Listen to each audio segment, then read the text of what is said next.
ഇന്ന് ഞങ്ങൾ എല്ലാവരും കൂടി അനാട്ടമി ലാബ് വിസിറ്റ് പോവാണ്. കോട്ടയത്താണ് നമ്മുടെ ലാബ് വിസിറ്റ്. അതുകൊണ്ട് എല്ലാവർക്കും കൂടി എൻജോയ് ചെയ്ത് പോകാൻ വേണ്ടിയിട്ട് ഒരു ടൂറിസ്റ്റ് ബസ് തന്നെ നമ്മൾ സെറ്റ് ചെയ്ത്. നമ്മൾ ഈ പൊക്കോണ്ടിരിക്കുന്നത് ആനയൊക്കെ ഇറങ്ങുന്ന ഒരു കാട്ട് വഴിയാണ്. അതൊക്കെ കഴിഞ്ഞ് ബസ്സിൽ പാട്ടിട്ട് വൈബായിട്ടാണ് ഒരു പോക്ക് ഞങ്ങളങ്ങ് പോയത്.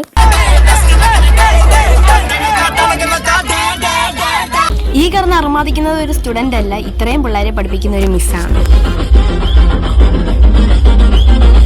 അങ്ങനെ തുള്ളലും പാട്ടും കഴിഞ്ഞ് നമ്മൾ കോട്ടയത്തെത്തി. നമ്മൾ അഡ്മിഷൻ എടുക്കാൻ ഇവിടെ വന്നിട്ടുണ്ടെങ്കിലും ഇങ്ങനെ ഒരു പരിപാടിക്കായിട്ട് നമ്മൾ ആദ്യമായിട്ടാണ് ഇവിടെ വരുന്നത്.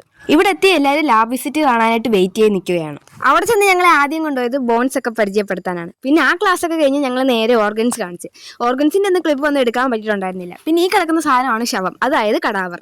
ഇത് ഞങ്ങളുടെ ബസ്സിലെ പ്രോ ഡാൻസറാണ്. ഡാൻസർ മാത്രമല്ല, ഞങ്ങളുടെ മിസ്സും കൂടിയാണ്. മിസ്സിന്റെ പേരാണ് ദേവപ്രിയ. പ്രായം നല്ല രീതിക്കുണ്ടെങ്കിലും അതിന്റെ പക്വത തീരെയില്ല. ബോൺസിന്റെ ക്ലാസ് തീർന്നിട്ടുണ്ടായിരുന്നില്ല. പിന്നെ ആ ക്ലാസ് ഒക്കെ ആയിട്ട് ഞങ്ങൾ അവിടെ നിന്ന് ഇറങ്ങി. അങ്ങനെ ലാബ് വിസിറ്റ് കഴിഞ്ഞ് 2 ദിവസത്തെ അവധി ഉള്ളതുകൊണ്ട് തന്നെ എല്ലാവരും കോട്ടയത്ത് വെച്ച് തന്നെ പിരിഞ്ഞു. പിന്നെ ഞങ്ങൾ കുറച്ചു നേരം മാത്രം ബസ് പിടിച്ച് നേരെ റെയിൽവേ സ്റ്റേഷനിലെത്തി. അങ്ങനെ ട്രെയിൻ കയറി നേരെ വീട്ടിലേക്ക്. അപ്പൊ ഇന്നത്തേക്ക് ഇത്രേ ഉള്ളൂ. ബൈ.